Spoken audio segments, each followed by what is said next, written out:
This is a motor that's got 9 hours on it, and it's 9 years old. And the fuel delivery system was having some problems. So we cleaned it out, new pump, and we were getting a single beep every 15 seconds to every 2 minutes, which is indicative of high amperage on the fuel pump. And so we swapped out a couple of relays, and as of right now it's been running for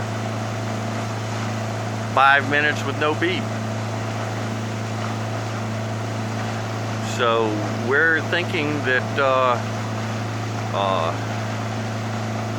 we've got our beep issue handled, and it's running perfect.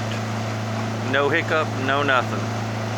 So we're just going to run it a little while longer, and you would have heard a beep if it had beeped, but so far it hadn't beeped again.